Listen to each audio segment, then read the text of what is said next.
And we are back. Pokemon White 2 Hardcore Nuzlocke.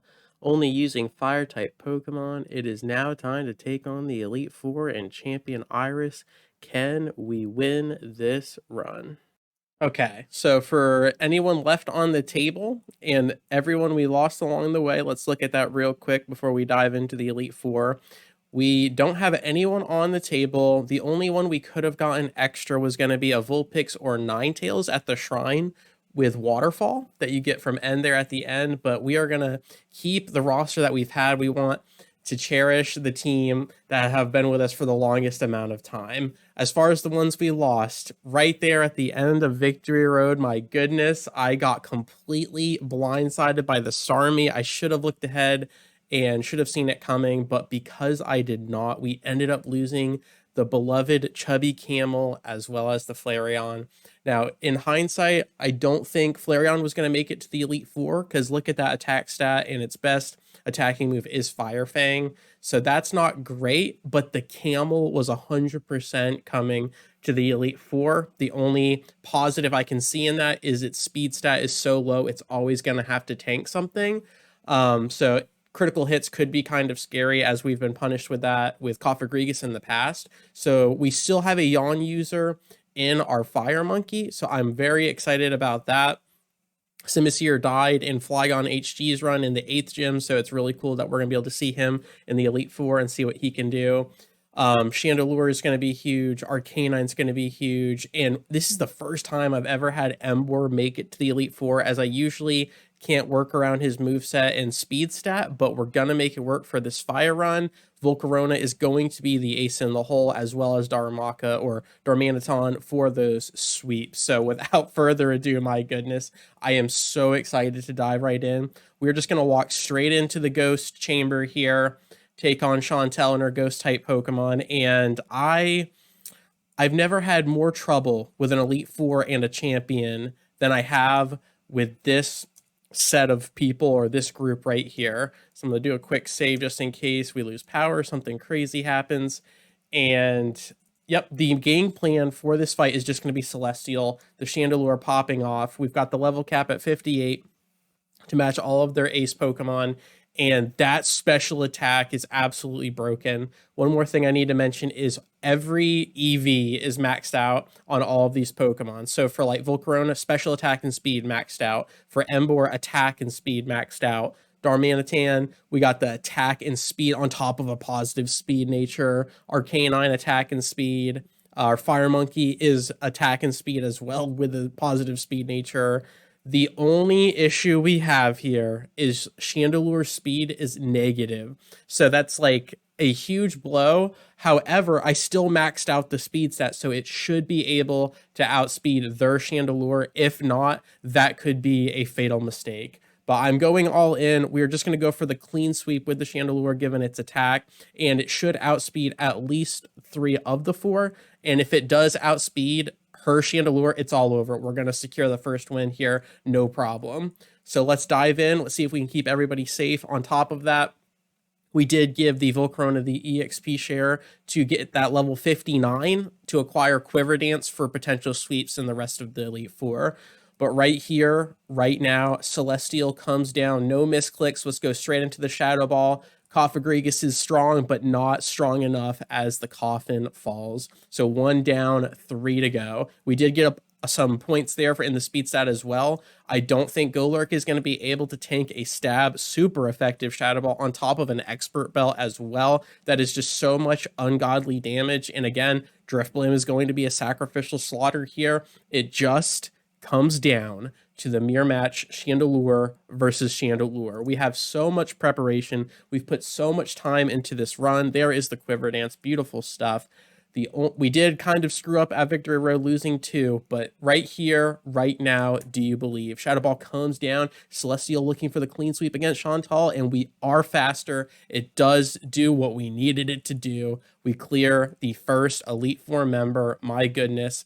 And now I'm going to go to the drawing board and make sure we have a clean game plan for that second Elite Four member.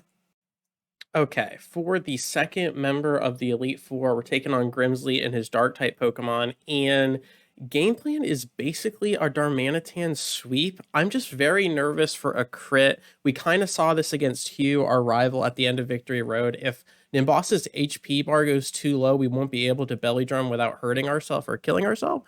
So that's really the only concern. We just need to tank a potential Night Slash from this Leopard, this Lipard. And if we can do that, this will be a very clean fight as well. If not, I was looking at plan B and plan C, and there's not too much available as far as options go, other than just brute forcing and using everyone we have here. So I'm pretty sure this will work, though. Just the yawn into swap. So let's do that. I think we're going to be fine here. It's just, we just got to watch out for this Leopard. If it just sees it fitting in its heart to Night Slash to Oblivion and get these crits, we might be in trouble. But let's see what happens here. Lipard comes down against our Fire Monkey. Lost Lorne going for the yawn. It's probably going to use Fake Out, so we're going to have to take some chip off the top. No crit there, thankfully. No crit here would be glorious. We get the yawn. It's going to fall asleep next turn. How much damage are we talking with the Night Slash? Massive damage. We use my berry juice, no problem. Little bonus there for reprieve. And now I think we just go into Nimbasa, tank the Night Slash, and as long as we're above 50% HP, we are good to go. If it goes for Attract, that would be monumental. Oh my god, it went for Attract. I just saw the gender difference as we swapped, and this is GG, baby girl. We are going for the belly drum. The Lipard falls asleep. We have leftovers just to get the HP up in case something tragic happens, but the Lipard gets completely outmaneuvered, gets outplayed to oblivion, and now we can just rain down the Fire Punch. We've seen this sweep before, but now it shows up in the Elite Four, and that just puts a smile on your face. Absolutely. Got the XP share on Verbank, just showing a little bit of love to the entire team, so everybody is up to speed. So now we are only +5 attack because of the Intimidate, but if we've seen Nimbus's attack stat, it's over 200, so there's no stopping that. You're going to need a lot more Intimidates to go around. As Nimbasa completely flexes on Grimsley right now, the Scrafty comes down, and I do believe we could just lean into another Fire Punch. Absolutely, Superpower would be super effective, but we would lose another attack proc. +5 stab on the Darmanitan is just ungodly. Look at that, 222 attack stat. This is beautiful. This is glorious, and just for the show off, just for the style points, we can go for a 4 times super effective superpower, as there won't be any downside, as this is the ace. This is the final Pokemon, and Grimsley falls. I am so happy about how that played out. Just super excited. We've got a full team. We've got 2 Pokemon, or 2 trainers left, I should say. 2 big battles, and then Iris. My goodness, this is going fantastic. Let's cool it down, go back to the drawing board, and see what we need to do against Caitlin. Alrighty, we finally get to see Volcarona show all of its potential, all of its glory right here, right now. Basic game plan is we just get the yawn off with Lost Lorne, put the Musharna to sleep, and then Castle the Volcarona is just going to have his way with Caitlin's team. So I'm super excited for this. Let's dive right in. I'm feeling more confident in this strat than the other two, honestly. We don't have to worry about a speed battle, and we don't have to worry about getting crit per se. So I think, given those factors, this is fantastic. On top of that, we've given Volcarona the Chesto Berry. So if we get put to sleep by their Musharna, their yawn play, we'll be fine. We'll be absolutely fine. So I'm just looking for like 2 or 3 Quiver Dances to get us in range. And honestly, Sigilif is probably the only one that's going to live if it does. So here we go. Let's see if this plan can work out. Let's get the yawn down. Musharna will fall asleep the next turn, and it responds with a yawn of its own. No problem. It will probably go for a second yawn, not wanting to go down. But honestly, let's see here. Actually, we can probably just keep Lost Lorne in. Let's go ahead and just burn a Sunny Day, so we do fall asleep, and then it's probably going to use yawn again. Absolutely. So we cheese the Musharna here, and that way our berry will last longer on the Volcarona instead of just having to pop it right there. So, because now if Musharna goes for yawn when it wakes up, we still have an extra turn with that berry. So let's get the Quiver Dance, +1 speed, +1 special defense, and most importantly, +1 special attack. So beautiful stuff. Honestly, I think we could do it with two Quiver Dance, but let's go for 3 or 4 just to make sure nobody's going to be messing with us. So there's a yawn, no problem. Let's go for 3 here.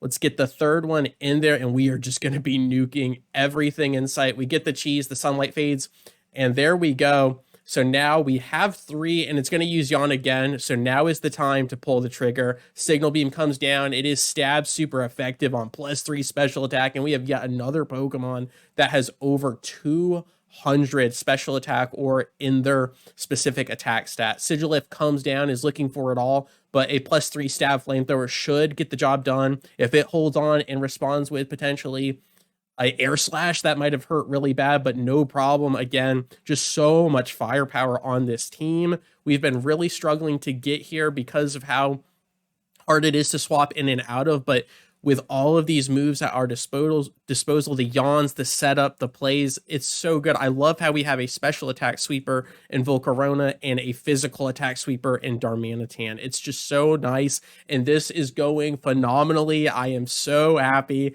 We sweep Caitlyn, beautiful stuff, and now the final challenge before Iris is going to be the fighting types with Marshall, and I've really been strategizing in this last hour, trying to figure out how we're going to beat him. And this might be Embor's moment to shine. This might be Embor's moment. That's all I'll say. Let's take a quick pause, go to the drawing board, and it's going to be that 4th and final Elite Four member. But as far as this video goes, thank you so much for your time. I really do appreciate it. And I will catch you on the flip. Peace.